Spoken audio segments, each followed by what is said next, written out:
안녕하세요. 파는 동생입니다. 23년도에 꼭 알아야 할 정책 4가지를 파보겠습니다. 머신 가이던스 머신 컨트롤 시공기준 마련. 1월 17일 국토부의 건설정책국 기술혁신과에서 발표한 자료에 따르면 머신 가이던스 머신 컨트롤 시공기준 마련으로 건설공사 자동화 초석을 다진다고 합니다. 관련 연구 결과 MG 적용 시 공사 투입 인력 감소, 기존 대비 약 25%의 공사기간 전략 효과가 있으나 관련 시공 기준이 없어 공사의 신뢰성을 확보하는 데 어려움이 있었다고 합니다. 25%의 공기를 줄이는 엄청난 효과가 있음에도 그동안 기준이 없어서 적용하는 게 어려웠던 것 같습니다. 여기서 말하는 MG와 MC, 이름이 생소할 수 있는데요. 머신 가이던스를 줄여서 MG, 머신 컨트롤을 줄여서 MC라고 부릅니다. MG는 말 그대로 가이드만 해주는 장치입니다. 일반적으로 형님들에게 잘 알려져 있는 2D 레벨기, 3D 레벨기가 여기에 해당됩니다. 이처럼 장비에 센서들을 부착하면 모니터에 장비와 현장의 작업 정보가 나타나고 심지어 측량 작업 없이도 작업이 가능해집니다. MC는 여기 머신 가이드에 제어 장치와 유압 밸브 등이 추가로 설치되어 운전자가 복잡하고 미세한 작업을 더 빠르고 정확하게 수행할 수 있도록 도와줍니다. 입력된 3D 도면을 벗어나는 작업 행위는 컴퓨터 제어에 따라 제한되기도 합니다. 특히 작업자의 숙련도에 따라 작업의 결과물 차이가 큰 경우가 많은데 머신 컨트롤은 입력된 3D 도면을 따라 컴퓨터가 제어를 하기 때문에 완성되고 일관된 작업 품질을 얻을 수가 있습니다. 국토교통부는 MG, MC 적용 공사의 신뢰성을 확보하여 현장 도입 활성화를 목표로 하고 있습니다. 국가건설기준센터와 시공건설기계 관련 전문가와 MG, MC 표준 시방서를 1월 19일에 고시했는데요. 이 시방서의 내용은 나중에 따로 파드리겠습니다. 이번 제정안의 주요 내용을 보면 적용 범위, 용어, 시공 방법, 정확도 검사 등 기존에 정립되어 있지 않은 부분을 정의한 내용이 대부분입니다. 눈여겨볼 것은 제출물 중에 BIM 연계 디지털 설계 도면이 있다는 점인데요. 앞으로는 현장의 도면이 3D로도 이루어진다는 내용입니다. 도면이 3D로 나오면 3D가 가능한 MG나 MC가 장비에 달려 있어야 한다는 말인데 이제 유럽과 같은 스마트한 현장을 우리 주변에서도 흔히 볼 수 있을 것 같습니다.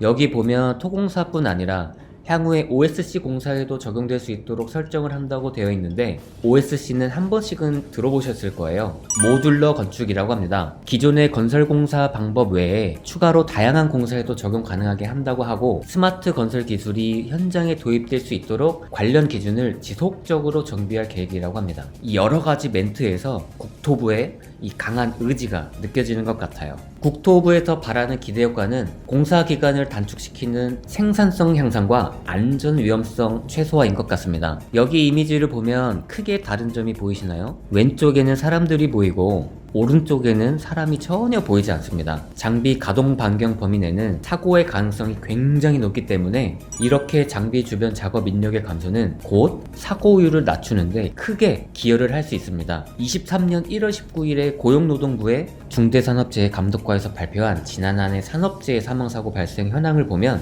사망자는 총 644명입니다. 이 중 건설업 사망자 수가 341명으로 전체 사망자 중 53%에 해당합니다. 기술이 가져다주는 생산성도 중요하지만 현장에 관련된 모든 분들의 건강을 새로운 기술들이 지켜주었으면 하는 바람입니다. 건설공사 표준품셈 변경. 국토교통부의 건설기술 정보 시스템에 들어가서 건설기준 정보, 건설공사 표준품셈, 23년 건설공사 표준품셈을 들어가 보겠습니다.